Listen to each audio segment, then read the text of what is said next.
Welcome to Wild Turkey Science, a podcast made possible by Turkeys for Tomorrow. I'm Dr. Marcus Lashley, Professor of Wildlife Ecology at the University of Florida. And I'm Dr. Will Goolsby, Professor of Wildlife Ecology and Management at Auburn University. We're both lifelong hunters and devoted scientists who are passionate about hunting, managing, and researching wild turkeys. In this podcast, we'll explore turkey research, speak to the experts in the field, and address the difficult questions related to wild turkey ecology and management. Our goal is to serve as your connection to wild turkey science.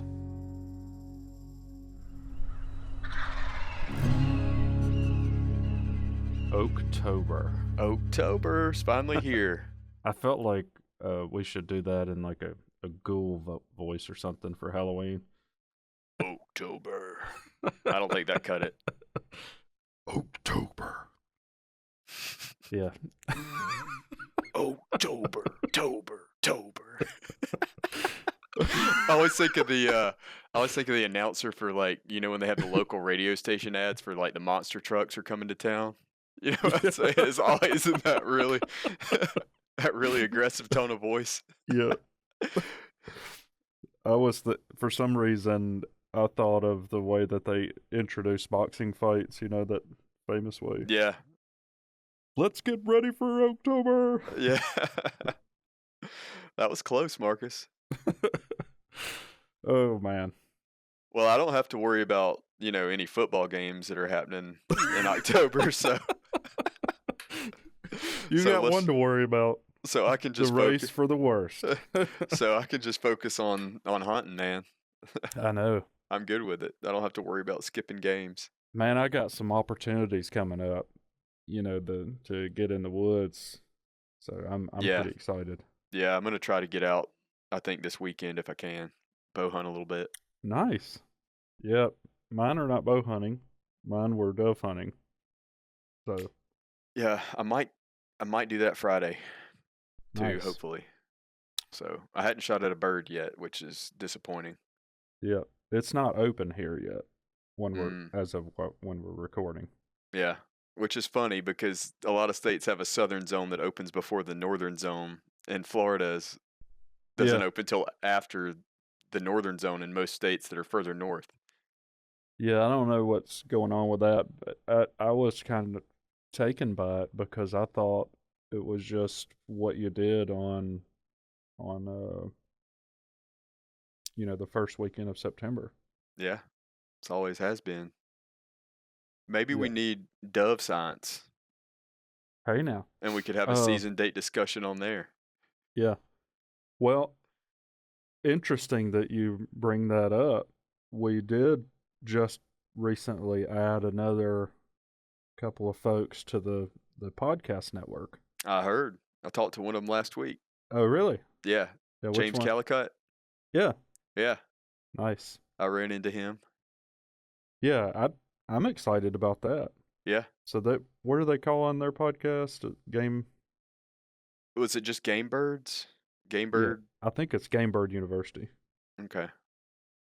So, but it'll be in the Natural Resources University network. So folks that are interested in that, you know, I definitely encourage you to go check it out. James is really an expert on waterfowl in particular. At least that's what I know him as. But he knows a lot about all kinds of birds.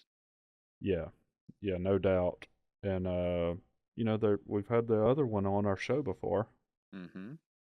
So he's you know, really a specialist on quail, although he does a little bit of work with turkeys. He doesn't like to admit that, though. Yeah. Yeah. He does not like to admit that. He's like anytime turkey topics come up and, you know, he'll spout off, you know, some obscure fact about turkeys and then he'll be like, but I'm not a turkey scientist. Y'all are. No. I'm like, yeah, well, you just spouted off something I didn't know, so. He's just a smart dude is what he is. Yeah, he is. So, I think he retains everything. Yeah. I think their show has strong potential. Yep. So I'm absolutely. Are we going to let them talk about turkeys? Are you going to let them talk about turkeys? You're the head of that network, aren't you? Well, I don't know if I'm the head of the network, but our shop is doing the processing for the network. Mhm. So we don't actually have any influence over what people are talking about on their own shows, though. Right. So I don't know what they're going to talk about. Well, and I think that's the way to do it too, you get Yeah, people in there that you trust and know they know their stuff and let them go. yeah. Well, James and Mark are both competent scientists. Mhm. They they should develop content and deliver it as they see fit. And I don't want to influence that. And sometimes they might conflict with what in terms of uh, they might cover turkey stuff, and I encourage them to do so. And they might also conflict with us on what their thoughts are on turkey stuff That's fine. compared to ours, and that's fine too. Yeah, as long as the conversation is ongoing, I think it's a good thing. Yeah, I agree. So how are we gonna crack this nut today? I see what you did there. Yeah. I've heard of folks actually making like acorn flour and stuff like that. Yeah.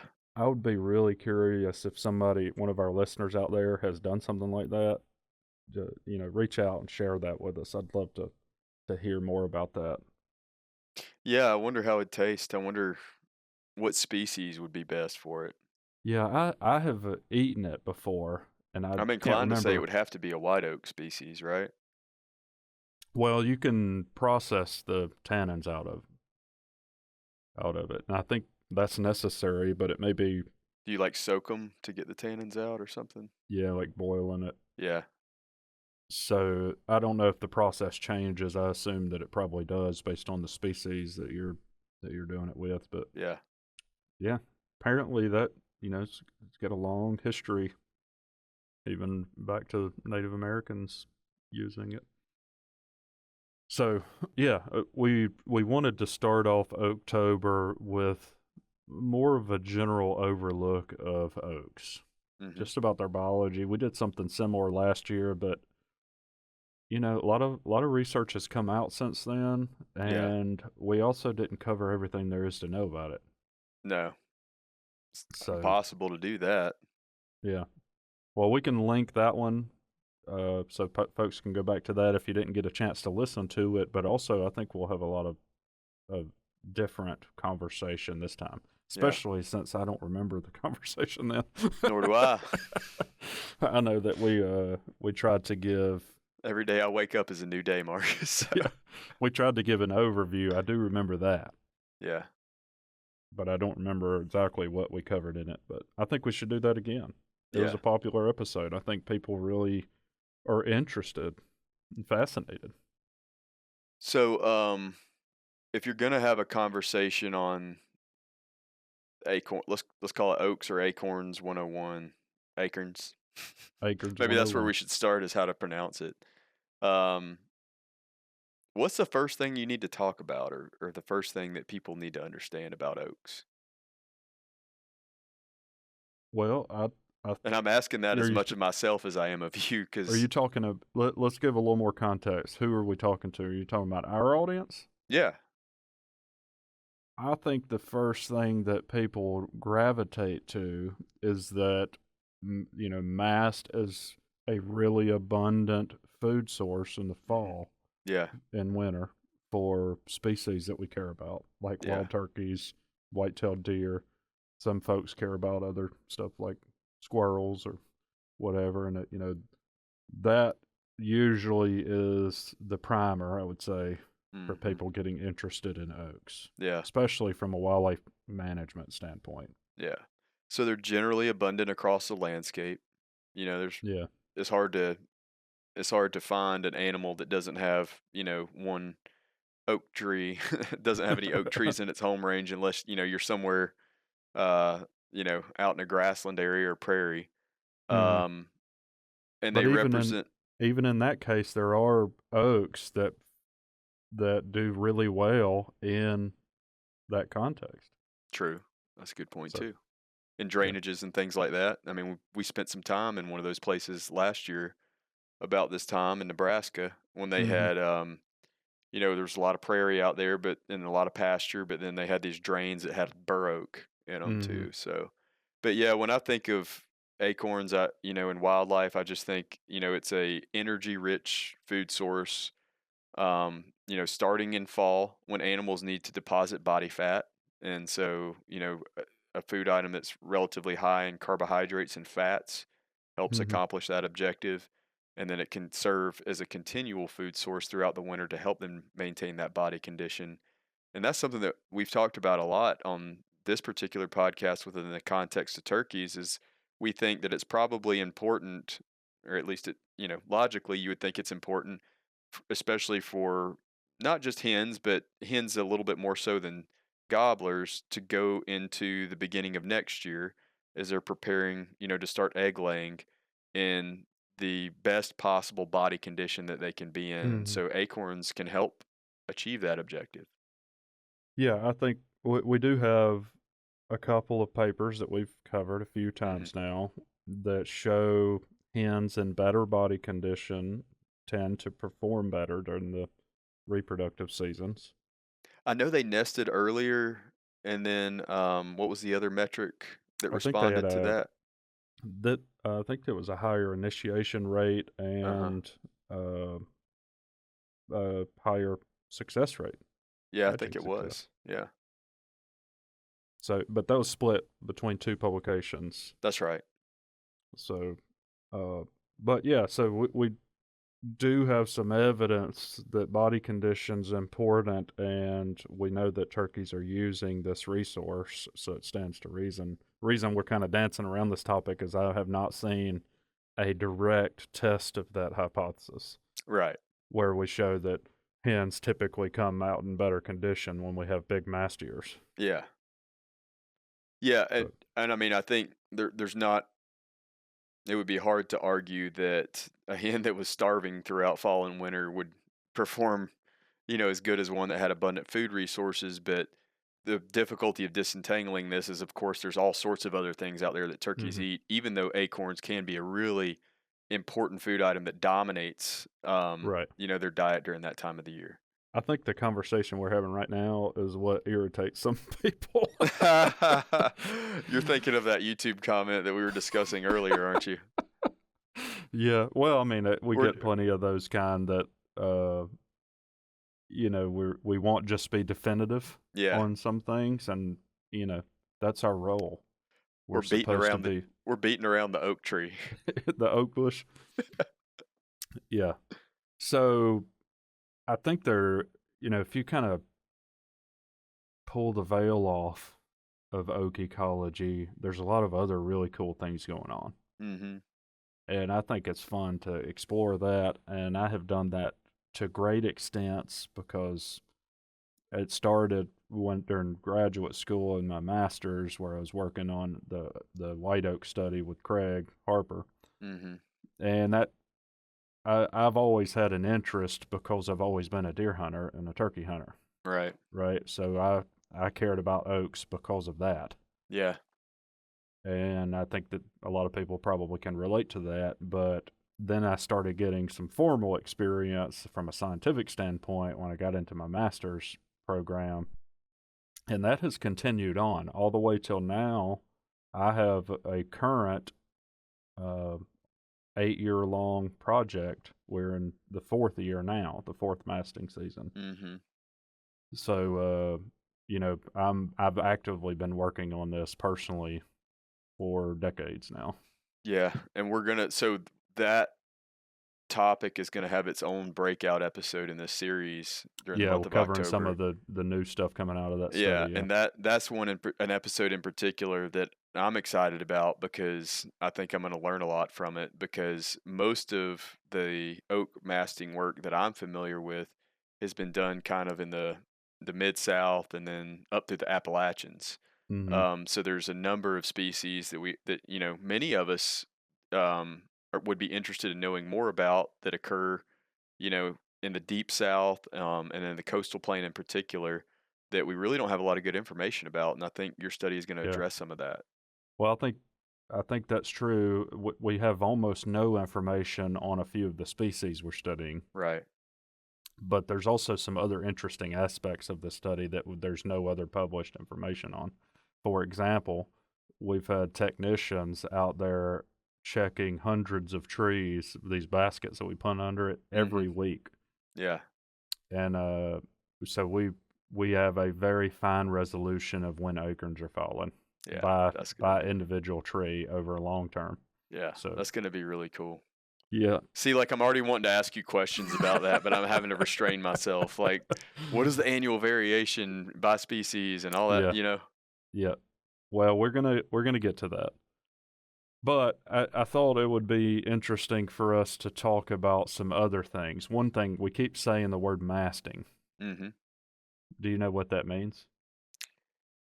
So yes and no. I'm putting you on the spot. I'm vaguely familiar with it. I do know that, you know, people, whoever those people are that determine what a masting species is or isn't. I've heard some people try to say that oaks are not a true masting species. But most people, obviously, and we're using the term mast over and over today, consider them a masting species. But does it not have to do something with the synchrony of production of seed? Yeah. So there's masting is, well, first of all, you have a mast year. That would be the year that there's an abundance of seed production across individuals. And it can be across species, which we'll talk about in a few minutes. But basically, what a mast year is when you're on for the synchrony. Right. So there's two really critical elements for mast seeding. You have that synchrony within a year, but it also is that synchrony doesn't happen every year. Okay. So you have this high variability across years. So you have on years and off years. So you have a mast year and non-mast year. Yeah. But they're synchronized in that variability. Yeah. If that makes I wonder sense. if that's where some of the debate comes from as to whether or not they're a true masting species, whatever that is because, you know, there are certain species that have some kind of, you know, low baseline level of production almost every year. Yeah, but that would still be a non-mast year. Yeah. The mast year is really when there's a boom and, you know, there's a high effort for flowering that was successful. Some of that also may stem from the red oak subgenus. Yeah. That they are taking 2 years to develop fully. So you have a flower, you go through one growing season through the winter, and that whole time the flower that was pollinated is growing into an acorn and maturing. Right. And then it would go through a second growing season, and then fall that fall. Right. And so to be clear on this, because some folks get confused about it, red oaks are capable of producing acorns every year. Yeah, it's same just the individual. timeline from flower to seed production is 2 years as opposed to the white oak subgenus where it's 1 or less than a year.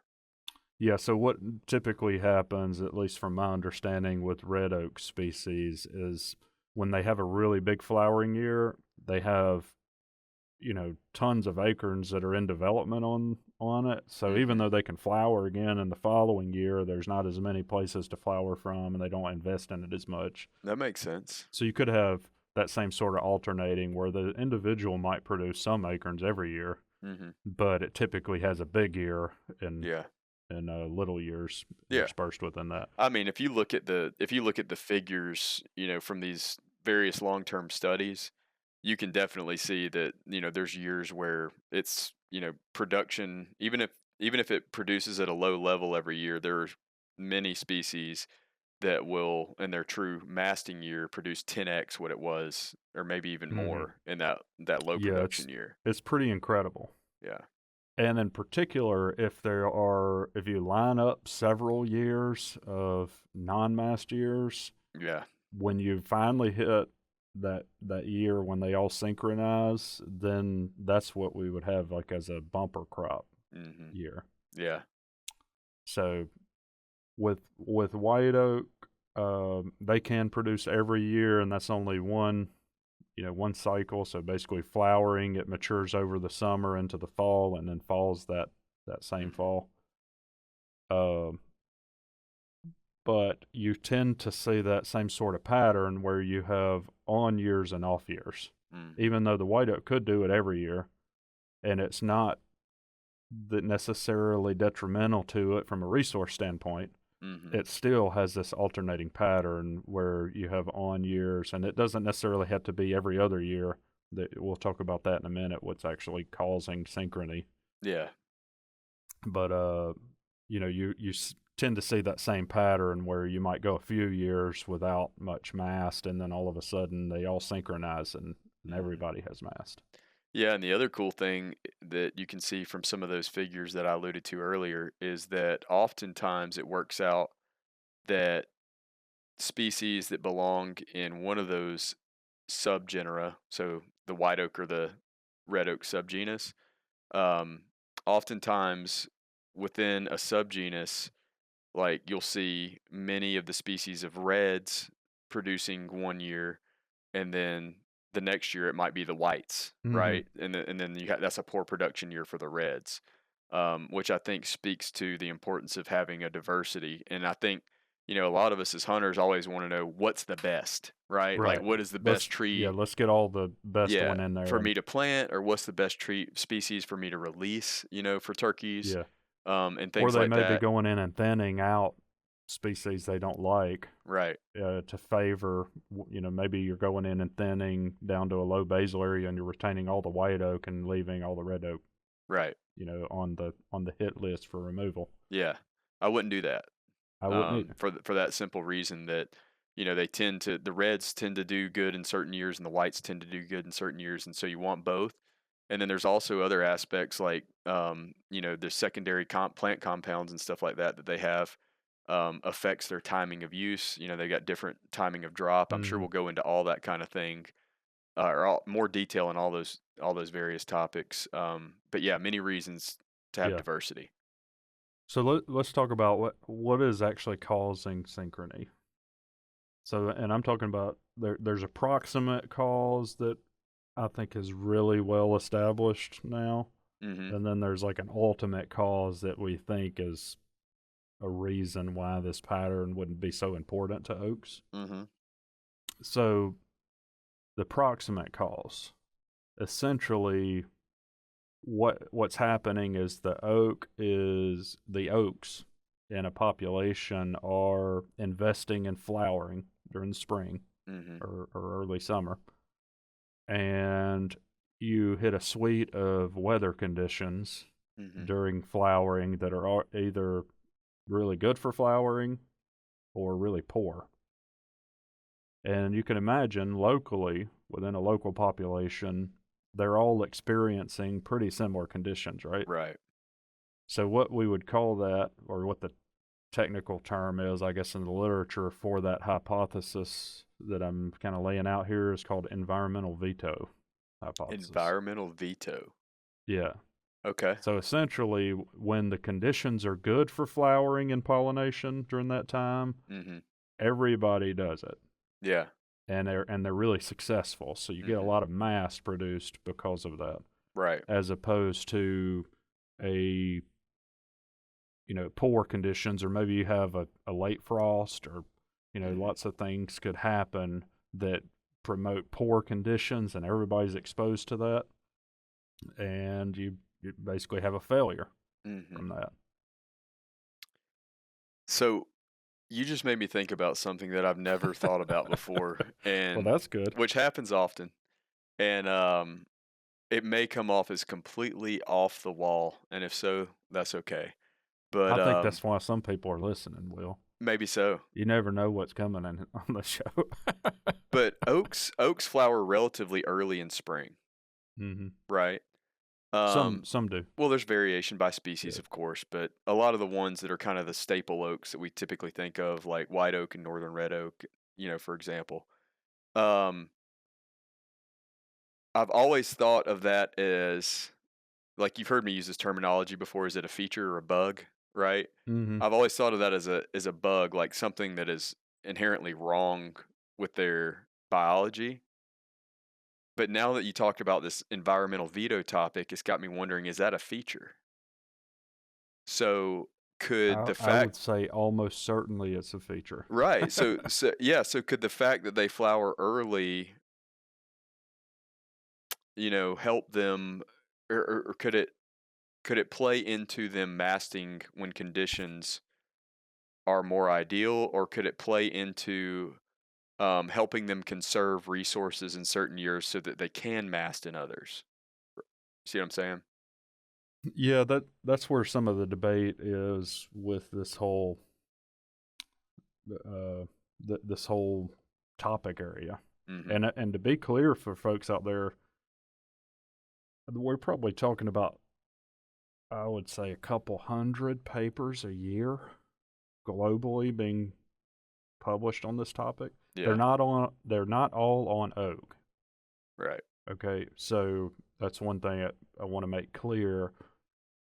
It is a common phenomenon in perennial plants. Actually, there's a paper on this from Bogdziewicz. I don't know how to say his name, but he's published like over 100 papers on this topic all over the world. He's one of the people that's kind of leading the conversation on this, I would say. But he had a recent paper showing that plants that are investing strongly in long-lived tissue. Mm-hmm. So in other words, like a tree, they're Yeah. investing in wood and bark. Right. That this is a feature that commonly is associated with those kinds of species. So a plant that's investing a lot in long-lived tissue tends to be stronger in mass seeding, Mm-hmm. and that could be oaks or beeches or lots of different species all over the planet. Mm-hmm. But that's what the meta-analysis trying to look at that, like trying to explain it across plants in general. Yeah. That's one of the things that closely associates with it. So probably the longer lived species are going to be more likely to mast, in other words. Yeah, they tend to be mass eating, and it tends to be more extreme, where you have bigger ups and downs and tighter synchrony. That's funny because I oftentimes think a lot about, when we're talking about understory management, I think about, a lot of annual plants invest a lot of resources into seed. Yeah, But this is like on the opposite end of the spectrum, very long-lived plants doing the same thing. yeah, and technically, the annual plants would not be mass seeding. Right. Right, because Yeah, they do it every year, right? right. And you may see a similar pattern, but it's a different individual every Yeah. time. I guess that's the point is like an annual plant can afford to invest so much in seed because that's the only reproductive opportunity that it ever gets. Yeah, Whereas if you're a longer lived species, you should probably be more strategic about how you do that. right. And in fact, species that are in the same genus that in a genus that has annual and perennial, you do see that. You see per capita less investment in roots, so you have a higher shoot to root ratio in the annual, Mm-hmm. and you also have a much higher investment in seed production in the annual versus the perennial Yeah. even though they're closely related. Right. Really interesting. Yeah. So uh, another thing that I actually mentioned it to you earlier before the show because I was trying to remember exactly what it meant before we got on the air. Mm-hmm. We also have a phenomenon that's called the Moran effect, Yeah. and the current consensus on this is basically that you get this environmental entrainment basically in populations. Mm-hmm. And what I mean is that environmental veto is pretty much affecting everybody in the local area very Mm-hmm. similarly. And, like if you have other stressors like drought or something that might also stimulate, multiple years of stress on the individual, we often see, that bumper crop come after that when, they weren't able to synchronize for a while. The Moran effect is sort of looking at this process across space, right? And what we see is within these relatively local areas, maybe a few county area, we see this high degree of synchronization across all the individuals in those populations. But that synchrony starts to break down as you get farther and farther away, which makes sense if it's related to the environment. That can change, and maybe there's a drought in this state, but in the one over, there's not, right? So things like that are definitely playing into this.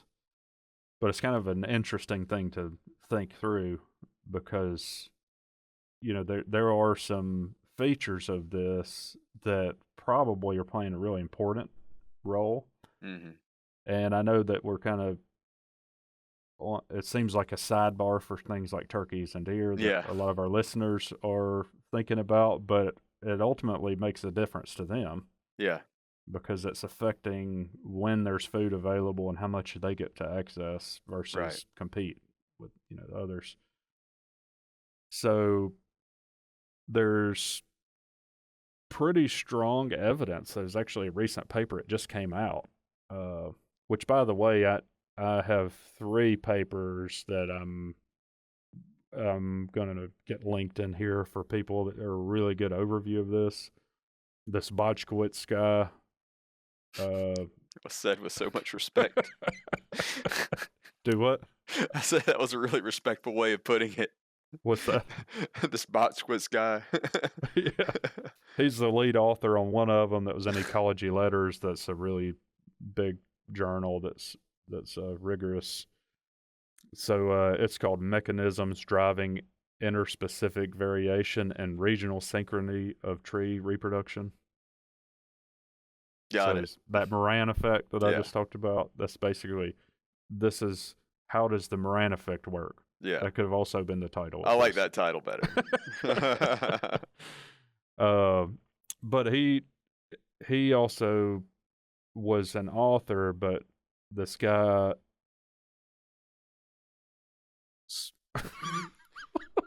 we're gonna call it, if y'all aren't watching on YouTube, I'm already cracking up, but Marcus looks like a confused puppy right now trying to I'm gonna call his name Zimkowiak.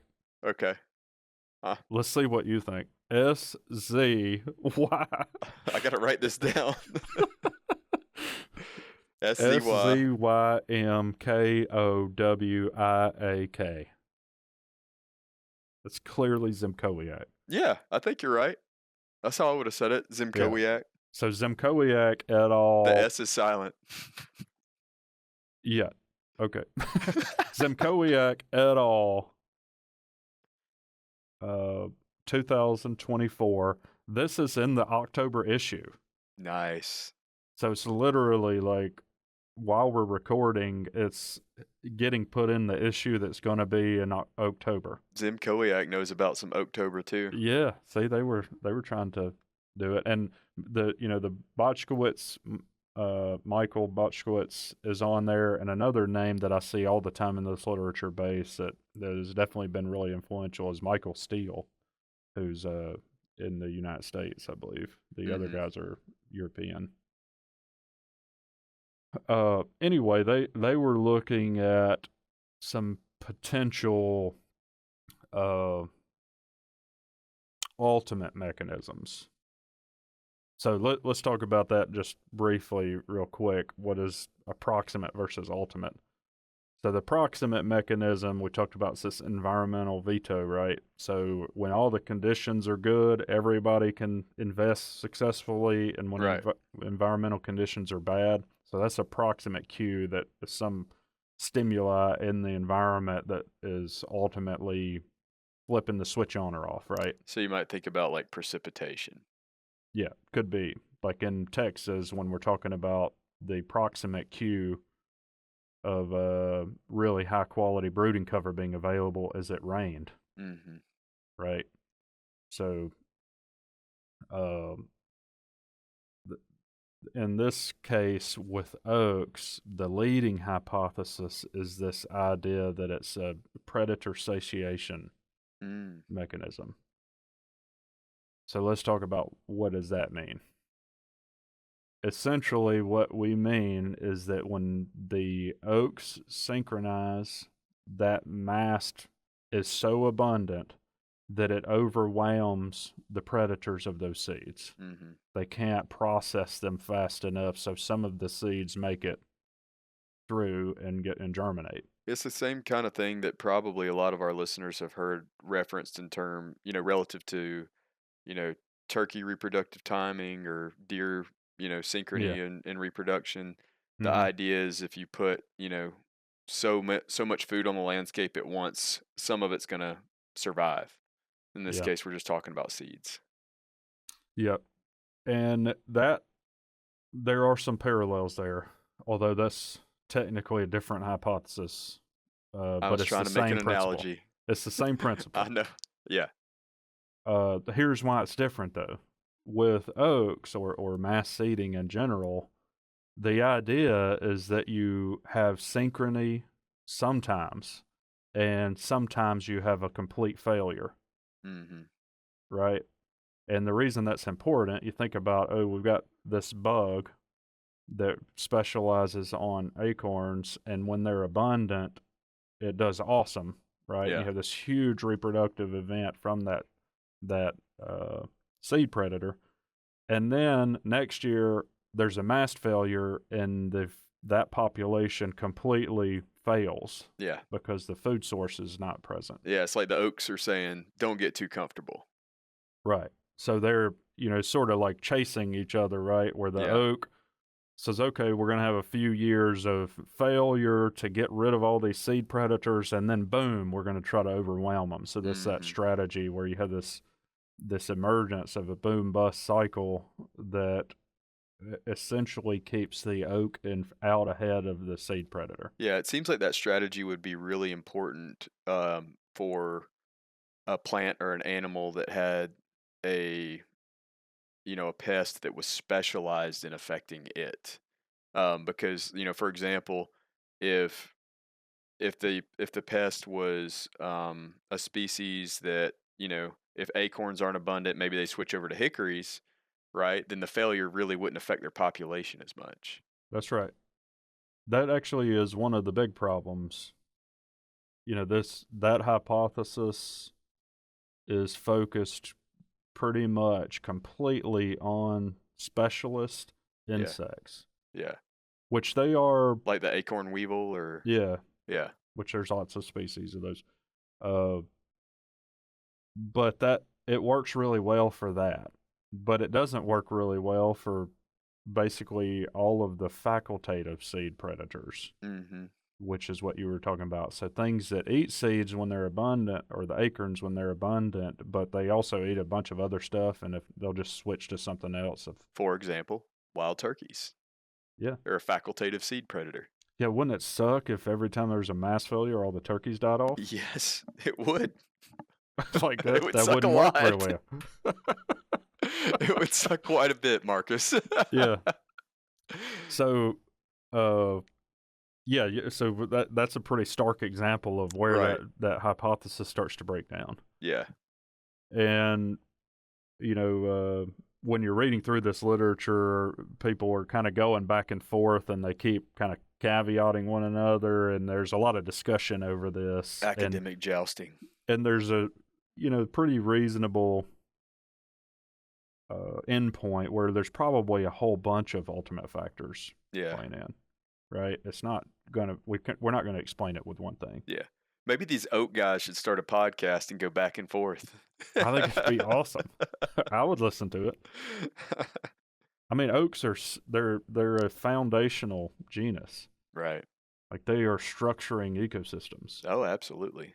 So, I definitely think I get really fascinated with it because it's also there's so much complexity and so many interactions going on. I just think it's fun, and the species that I love are really influenced by them. Yeah. Like If turkeys and you deer. enjoy complicated ecology, oaks are definitely a topic worth exploring.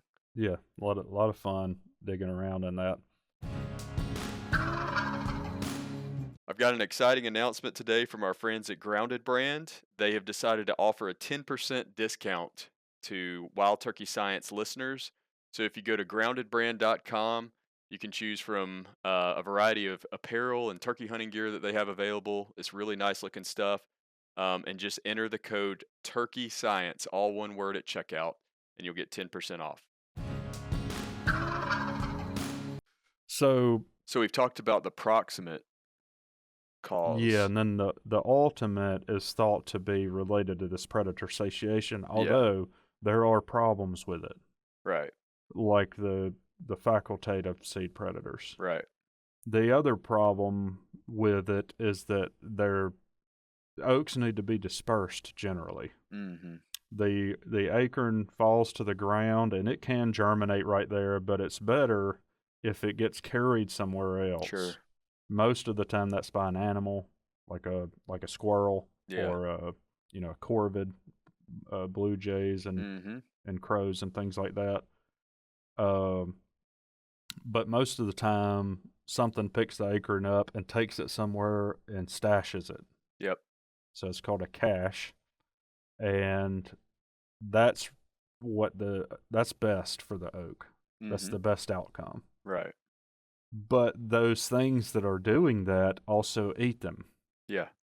The reason they're stashing them, the reason the squirrel's going and stashing them somewhere is because it wants to eat them later. Yeah. Right? Yeah. So the oak wants the squirrel to go cache the acorn and then get eaten by a hawk. Well, actually, it's pretty remarkable, that whole interaction. I've gotten fascinated with it because I didn't realize how much that happens. Yeah. There's also some pretty cool literature, and one of the postdocs in my lab actually has worked on an aspect of this, but the squirrels are also stealing from each other all the time. So basically, a squirrel gets an acorn, and then it's got to cache it somewhere, which is, it goes and digs a hole and buries an acorn in it. That's why they look so twitchy and paranoid while they're burying it, because they're afraid well, somebody's they're going to looking steal around, freaking out. But the work on it has shown that what they will do is go bury it in a place that's risky. Yeah. So the squirrel will preferentially go put the acorn somewhere that is at high risk for another squirrel to come steal it. Yeah. To get predated in particular. No way. Yes. The squirrels are trying to get each other killed? Yes. Man, that's dirty. So now I don't feel as bad about how many I've shot over the years. Well, I don't know what the survival rate is typically, but it's not 100%, obviously. Yes. I'd imagine but you can it's think pretty about low. If a squirrel is there's actually, I don't have it right at my fingertips. There's an estimate of how many acorns get cached by squirrels a year. Yeah. If that squirrel gets killed, which is probably, let's say, 30 or 40% of the time, all the acorns that cached are now in these places that would have to be pilfered by another squirrel. Right. For the acorn not to just be in a good spot to germinate and grow. Yeah. So I think that's fascinating. I do the other too. thing that's really fascinating about it is where is risky for a squirrel to bury it? A canopy opening. Yeah. So they actually put them in the place that you'd want to plant the seedling. That is so perfect. Don't you love that? Yeah, because oaks need a whole lot of sunlight to properly grow. Well, and that's where it's risky for a squirrel to be. And the idea is that for the squirrel that has this memory of where it put it, it can run in and get it and get out of there, not exposing itself to risk. Yeah. But for a pilfering squirrel, it's got to spend some time hunting around for the acorn. Squirrel. I love the name, pilfering squirrel. Maybe that should be the title.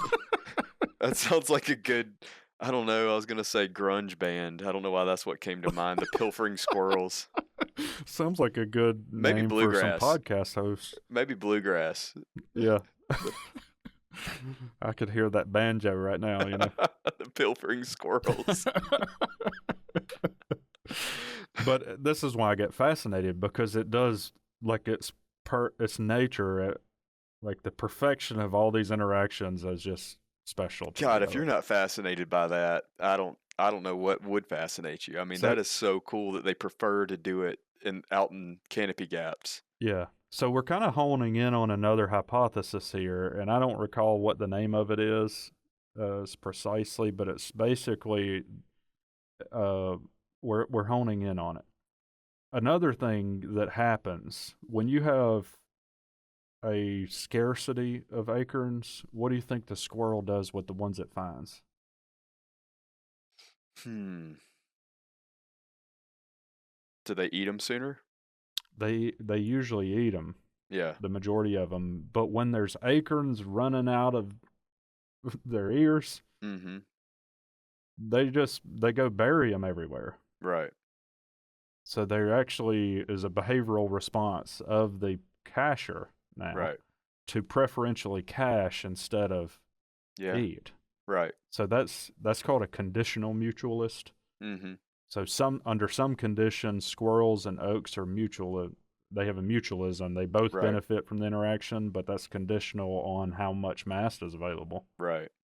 So in big mast years, squirrels go and bury them everywhere, but in poor mast years, they eat them. Yeah. So that's another element that's going on here where this boom bust cycle is really important Mm-hmm. because the oak has to basically kill off all of its seed predators like insects, but it doesn't want to kill off all the squirrels. It's negative to be in that, you know, Or the blue that jays or the crows. right. It's negative during those years when it's killing off the insects with the interaction with all these other species. Right. But it's positive in the boom year where they go cache all the stuff preferentially, but the insects infestation explodes, right? Right. So it's got this weird dynamic that starts to emerge where you have this kind of cycle. Yeah. And That to is me, so neat. that's really fascinating. Yeah, I'm so glad you shared that. And I'm about to start covering hardwood biology and management in my habitat class this fall, and that Yeah, is definitely getting added to. yeah. I'm gonna definitely talk about that in one of my lectures. So there's some other cool stuff that's going on. I had one graduate student, Mariah Bogus, that showed one of these elements, but I made a mention earlier that the oak is a foundational genus. Mm-hmm.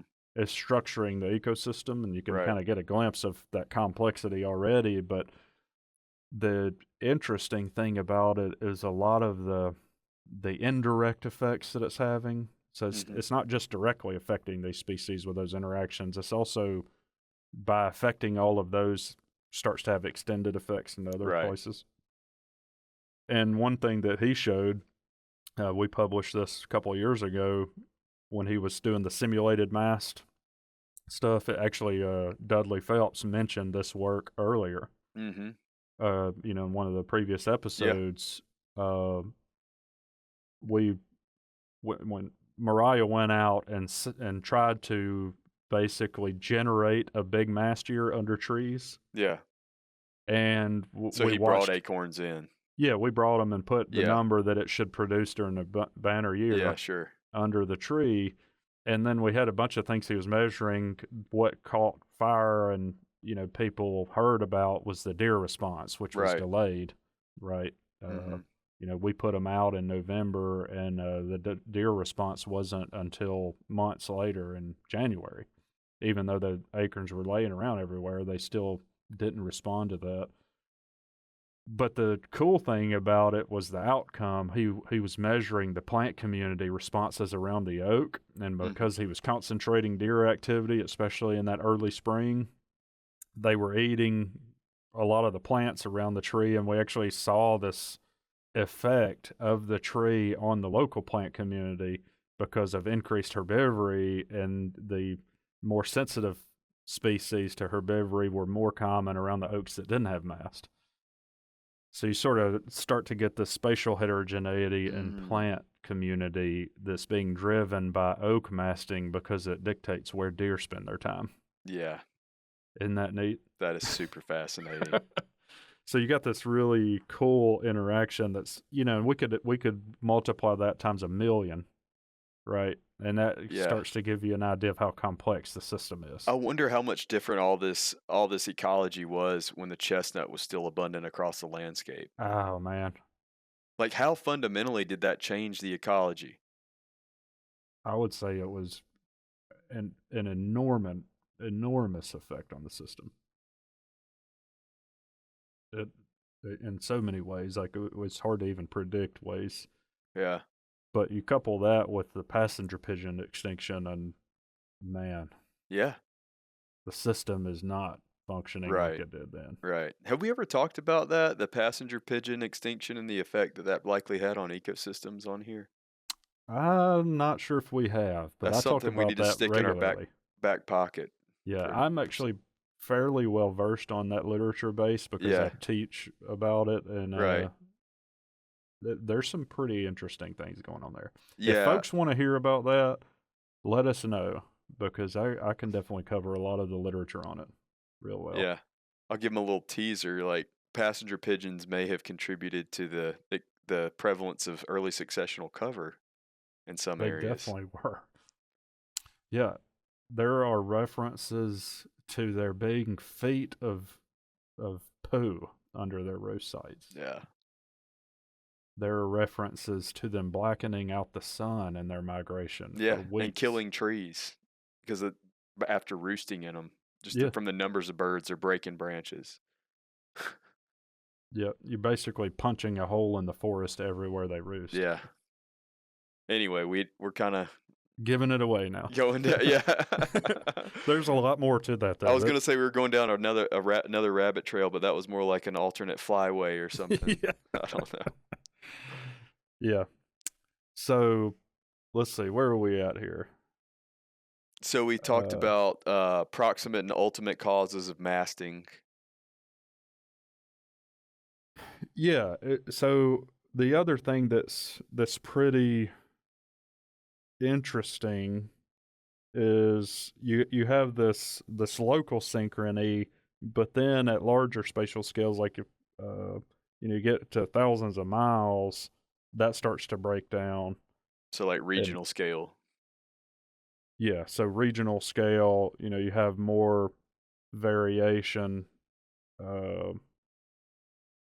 but through this Moran effect, it actually tends to synchronize it at greater than 1,000-kilometer scales, more than we would expect. Wow. It's a really weird thing. So in that, then you start to have this synchrony at much larger scales than we would expect.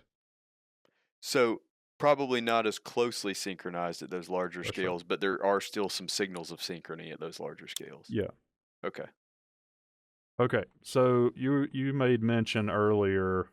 I was trying to collect my thoughts on where I was going with that, because we kind of got on a sidebar there, which It was I a think fun one though. Yeah, it was worthwhile. But with the red oak versus I'm just white still oak. thinking about squirrels trying to get each other killed. That's hilarious. Yeah, decreased pilfering. And then one of them tries to steal an acorn and gets killed, and then all of his ones that he worked all fall to bury, then they turn into seedlings. So, did I ever tell you the story about about planting the acorns in the yard? Chitwood and I got really interested in this when at our office we had a window where there were squirrels out there burying acorns, and I just got kind of interested in it. So I started going back and burying an acorn in the same cache after it would get it out. Yeah. And those suckers would come back and find them. So then we were like, how do they know where they're at? So we started kind of burying them around in the yard, and they would find all of them. Mm-hmm. So they're sniffing them out, right? Yeah, that's what we thought. You put an acorn in a pot and wait and see how long. If there's a squirrel around, he's gonna find it fast. It'd have to be a ways from my house. I got too many dogs running around right now for them to even think Yeah, about coming well, up they might close. actually bury some in your pod if you have dogs around because it's Yeah. risky. Trying to get somebody killed. That's how we can guarantee they plant them for us. So there was an interesting study that just came out. And this was this Zemkowiak guy, and they were looking at synchrony across species, and they had Quercus ruba, Quercus alba, and Montana. What is Montana? You know that one right off? Mm-mm. That's a red oak, I'm guessing. I can look it up real quick. Look that one up real quick. But we've got two red oaks and a white oak, I believe. That's chestnut oak.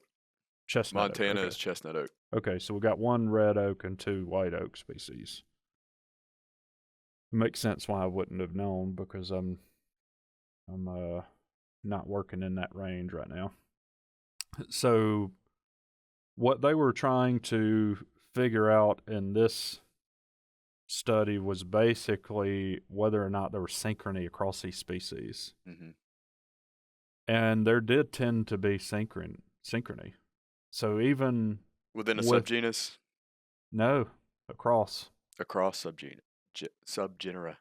Yeah. I think they had tighter synchrony in the, that's another thing that people may not be picking up on here, but I'll just say explicitly. What synchrony means varies. Mm-hmm. Like synchrony could be just does it more than normal, or it could be what I keep kind of giving you a gradient of synchrony where you have highly synchronous, which is the majority of it overlaps. Yeah. The white oaks, as far as I understand from this study, they have a high degree of synchrony, but now I'm looking at it. Yeah, I would say that's accurate. There's a high degree of synchrony. So for Charlotte, if you want to put this in on YouTube for those that are watching, this is figure 1 and figure 2. You can kind of see how synchronous the species are, comparing each to each other. Mm-hmm. There tends to be a higher degree of synchrony between the two white oak species, but it's still pretty synchronous. Right. With the red oak species at the same sites. So I thought that was pretty interesting. And what they're relating it to here is that basically because you have this synchrony even across the oak species for those insects that could utilize multiple species, that is helping with that issue. Right, so like if we have diversity and there's always somebody producing at a high degree in every year, it might sustain this really high acorn weevil population. But this guard's essentially against that. That's what they're saying. Yeah, I don't know. That's confusing to me, just because I'm thinking, I can't even remember the name of the paper, but we discussed them quite a bit last year when we did the Oaktober series, or we didn't do a whole series, but a couple of episodes. But there are a couple of Southern Appalachian studies that are, one of them in particular was like 20 years. And they had I remember they produced this figure that had histograms across like 5 different species. And it was very clear. This research was done in the early 90s, and it was very clear that all of the species that they measured that were in the red oak genus tended to produce kind of synchronously. And you would see a spike in those on the histogram, but then the next year they would go down, but then the white oak species that they studied would go up. So I guess that's what you were referring to earlier when we were talking about different degrees of synchrony. Mm-hmm. Okay. I think that's that's a good way to explain it. The other thing is they're still arguing.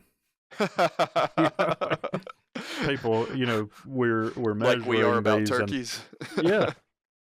Well, you find different things in different areas, and that's right. The relative importance of synchrony differs across the range of oaks. So right.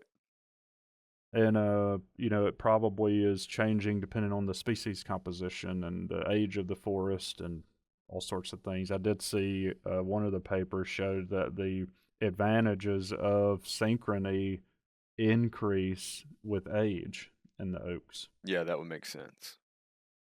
So, there's so many things. And, we kind of had a little sidebar about how complex it is. Yeah.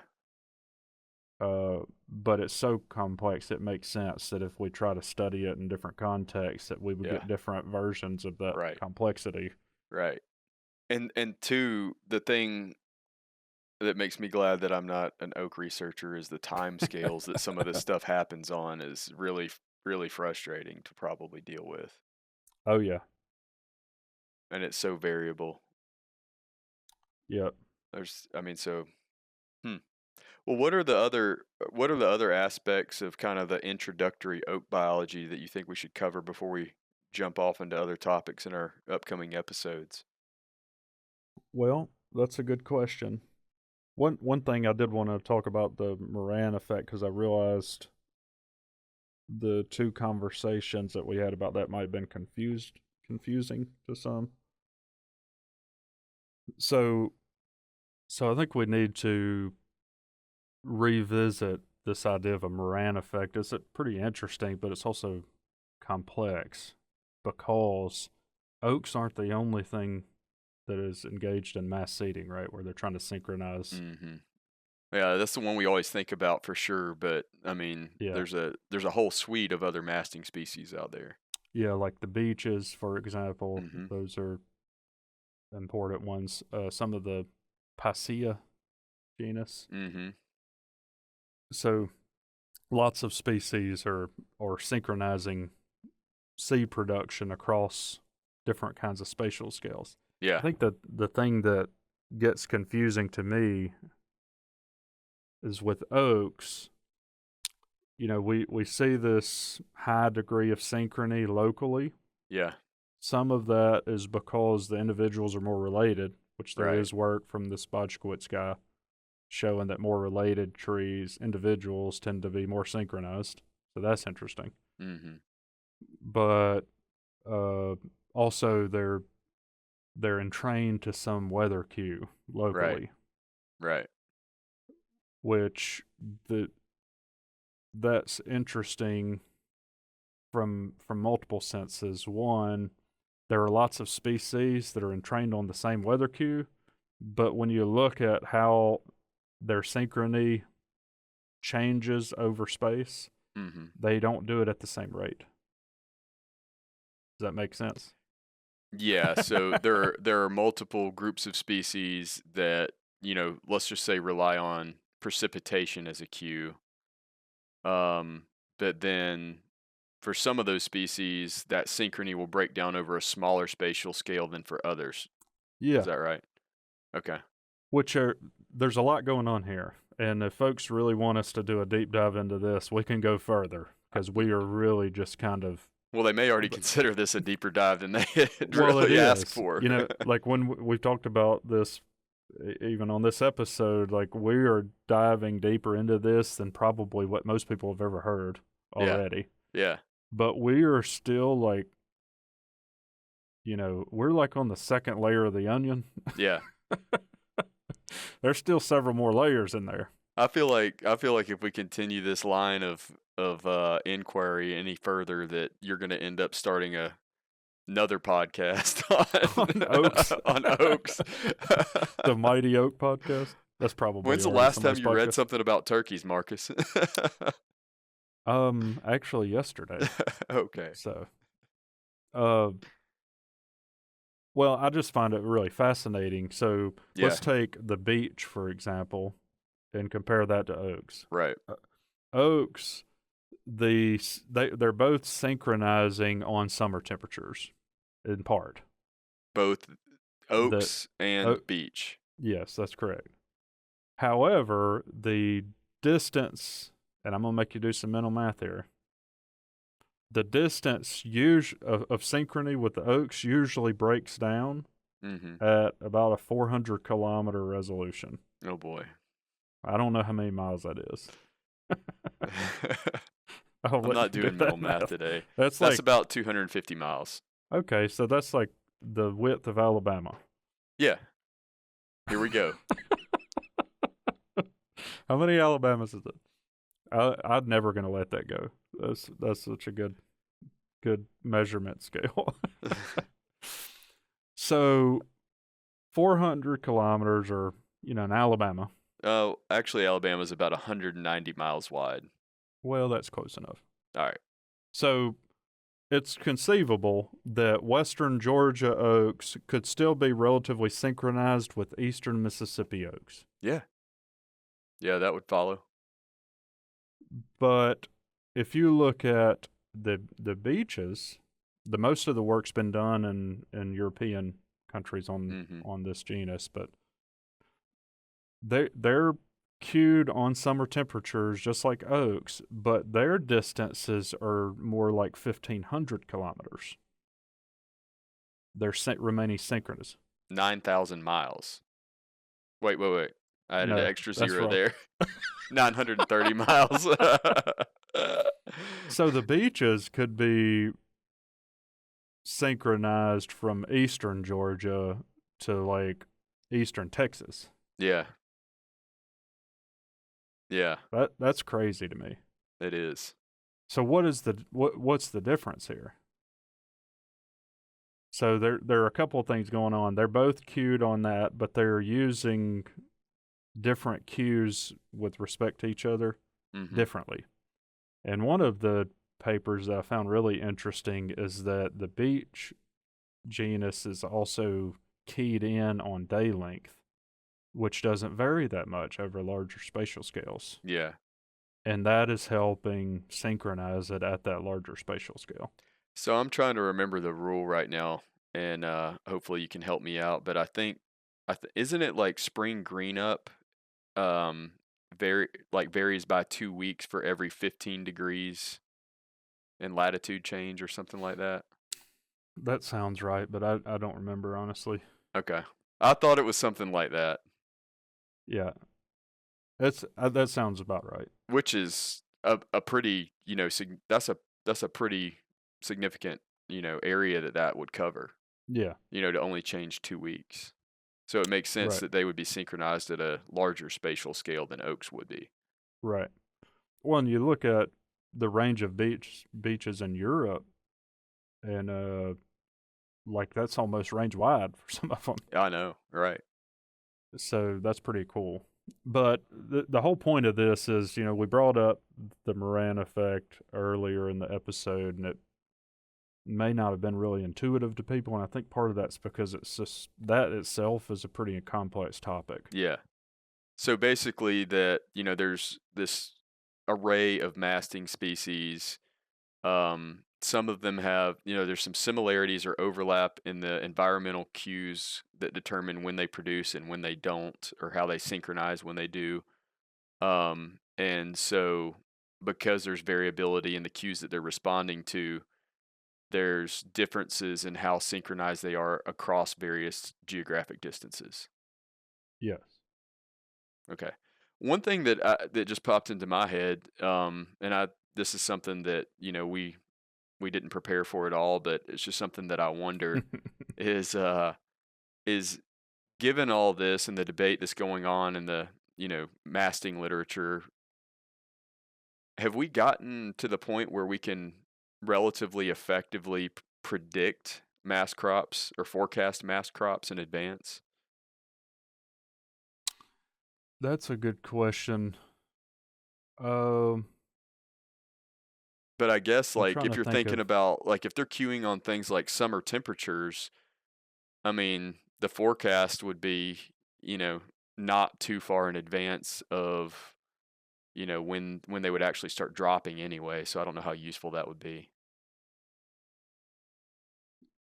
Well, my instinct is that we probably, to some degree, can forecast it, but it probably varies Yeah. again There's going to based be on just a which huge, species and what the cues are. yeah, How just a predictable huge are they? amount of uncertainty in that forecast. Basically, like trying to call, like, thunder, like the summer thunderstorms, coming up with a forecast for those. Yeah. There has been some work, and I was trying to remember. I've read something about this before, but it's been a minute. Mm-hmm. And you know how we were talking about the spatial decay and synchrony. Yeah. Well, the decay in my memory like falls off precipitously after about 1 minute. This temporal decay. Yeah. So, The half-life of your thought is 1 minute. yeah. But there is a variety of literature, and I thought that I remembered a paper on this, and I actually did remember the name on it somehow.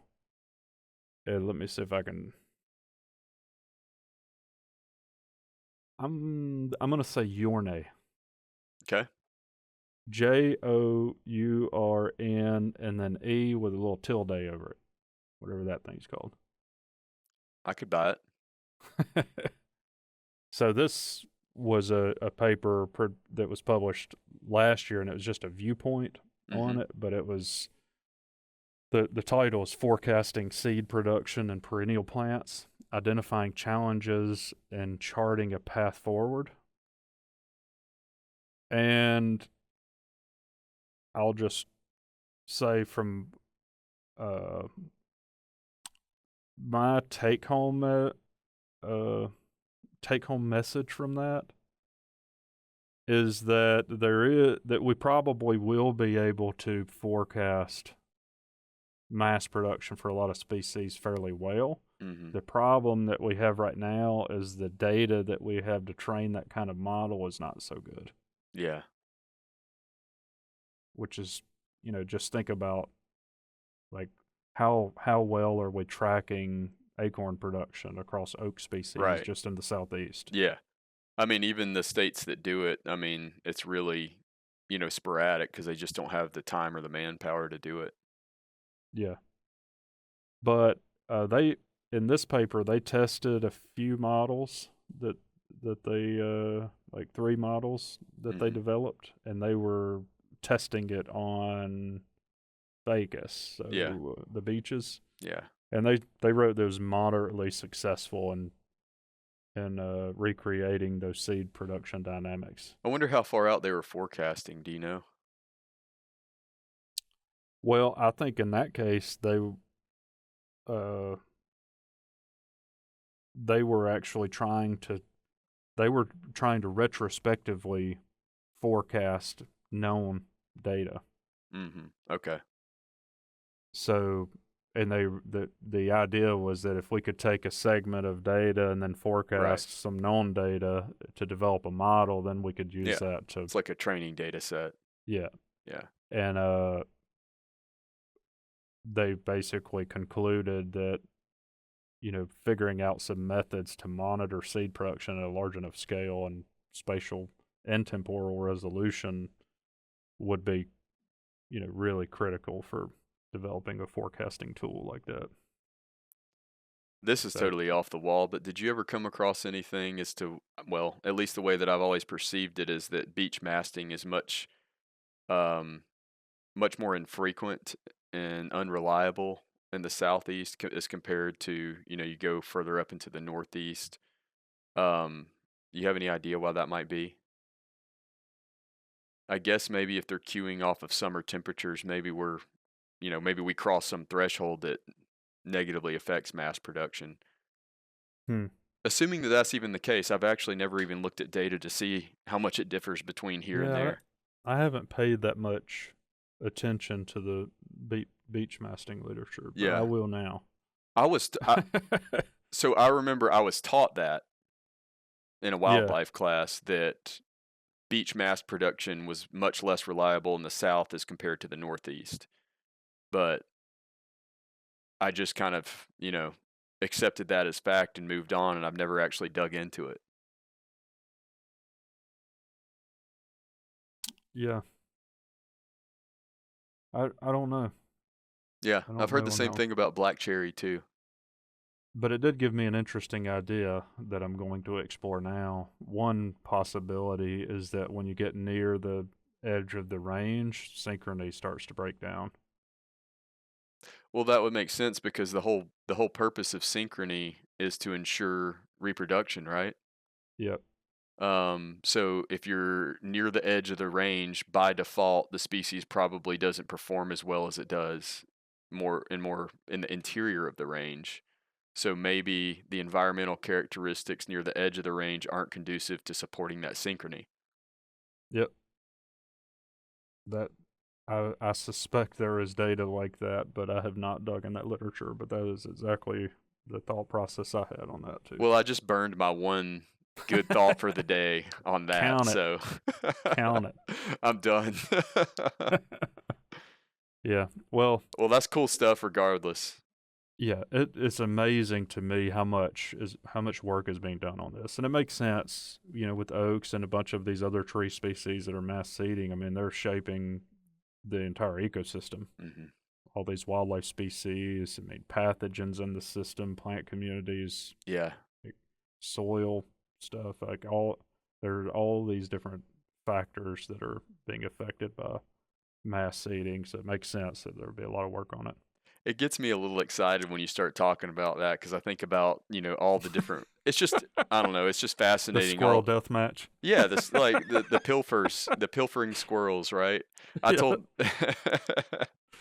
Yeah, but I don't know, that stuff's just I guess it's just interesting. It sucks me in yeah, because of the me too. complexity of it and the interrelationships. Yeah, from an intellectual standpoint, as a scientist, that's what gets me excited too, is the complexity and series of interactions between various species. And then I like to try to apply that to things I love, like turkeys. Yep. A couple of other things, I guess, that we could touch on before we go. The there's another important part for folks that are interested in species that are eating oaks or acorns. One, the red oak and white oak tend to have a difference in quality, Mhm. and that makes sense when you think about the acorn, how long it's taken to develop, and kind of what's it's trying to defend itself from. Right. So the red oaks tend to have more tannins in the acorn, which makes sense. It takes a lot longer to develop. It needs to protect itself for longer. Mhm. That's something that could be important to wildlife. Yep. Although um, we still see really high use of those, particularly late in the season. Yeah. And with turkeys, a lot of the red oak species tend to have smaller acorns, Yep. but I also said 10 there, like post oak, for example, has small ones that turkeys will gobble down. Yeah. But swamp chestnut oak, they're probably not eating a lot of those because they can't Right. swallow it. Yeah. And a lot of the red oak acorns, can still be found in like deer and turkey diets well into spring in Yeah, areas that are dominated by, mature hardwood forest. right. Yeah, and I don't know how consistent the results that we found in Mariah's are across species and systems, Right.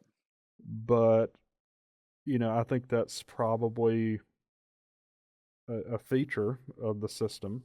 Would be Mhm. my guess that red oaks tend to drop during the fall and they don't get utilized Yeah. until late season, in terms of deer season, but on into the spring, as opposed to the white oak that germinates right away. They've got to get on that right away. Yeah, that's the way that I talk about this, not with just oaks, but I mean even, green forage or seeds that are produced by legumes, for example, all that type of stuff.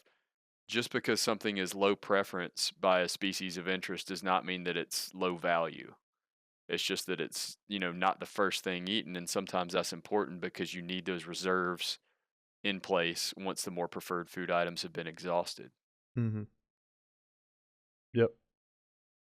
So yeah, I think those are interesting tidbits. And if you're a deer hunter, sitting on the white oak while it's dropping is probably a good idea.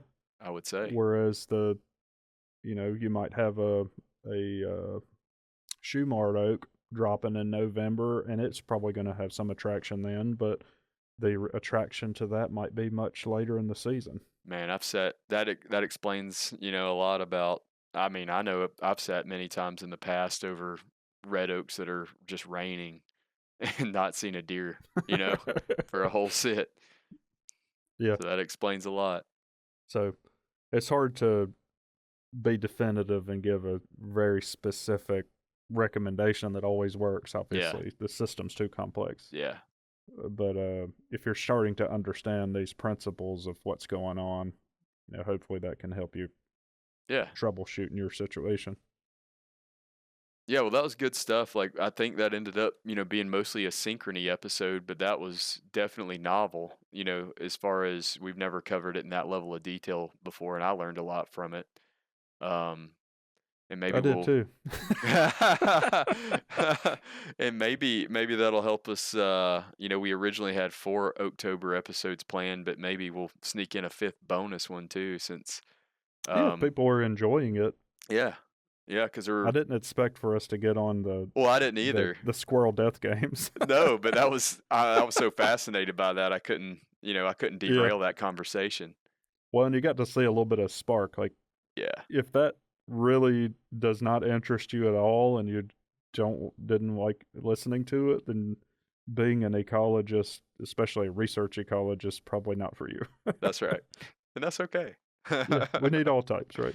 Yep. But that kind of stuff sparks me, and then I get kind of engulfed in it, and I can't help it. But that's why I'm here. That's the hard thing with this topic, is that there's so much to get into that fascinates you and I, as well as our audience, not just within the context of, hunting and managing turkeys, but also, just like it speaks to all sorts of broader issues too, understand the ecology and the science of it. I mean, there's a whole lot that goes along with that. So for sure. Cool stuff. You know what? We should ask this Bogdziewicz guy if he wants to come on for Oaktober. Yeah. He probably, if you ask him, will go back and listen to this episode and hear you pronounce his name the way you did, decline us. Well, he may come on just for that, because he needs to correct it. So, all right. Well, that felt like a pretty good overview of why oaks are oaks. And why they mast when they do, or not. Yep. And turkeys do eat them. Indeed. So we need it. We need there to be a boom and bust, so when there's a boom, they have more to eat. And if you just so happen to tune into this episode for your first, I guarantee you we talk more about turkeys in most of our episodes. Well, we didn't call it Turkeytober, although we did miss an opportunity there. We did. Yeah, we called it Oaktober, so it makes sense we'd have some, focus on that genus. And I like to think that maybe we've gotten to the point now where we have some people listening that their sole purpose for doing so isn't just so that they can better manage their turkeys, because I think we've hopefully shared a lot of relevant information on a variety of wildlife management topics. So. Yeah. Well, and I agree. Hopefully we are cultivating that kind of audience that's curious, and I think for me, I've appreciated more and more that once you start to understand the system, you start to realize how much you don't know about it, but you're also, in learning more about it, start to have more situational awareness, and you're more well equipped to make decisions. Or as Leopold would put it, you become an intelligent tinkerer. There you go. I like it. We should make some stickers with that on them. Intelligent tinkerer. You think people would put those on their cars, or I don't know, they may be afraid of some kind of misinterpretation. There's no telling what kind of name goes with that. I don't know. All right. Thanks everybody for listening. We really appreciate all the feedback. If you hadn't had a chance to rate the podcast, we'd appreciate you helping us out. Share it with your friends and family. And otherwise, stay tuned. We've got more coming on Oaktober.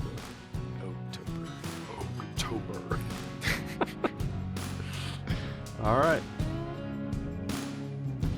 Wild Turkey Science is part of the Natural Resources University podcast network and is made possible by Turkeys for Tomorrow, a grassroots organization dedicated to the wild turkey. To learn more about TFT, check out turkeysfortomorrow.org.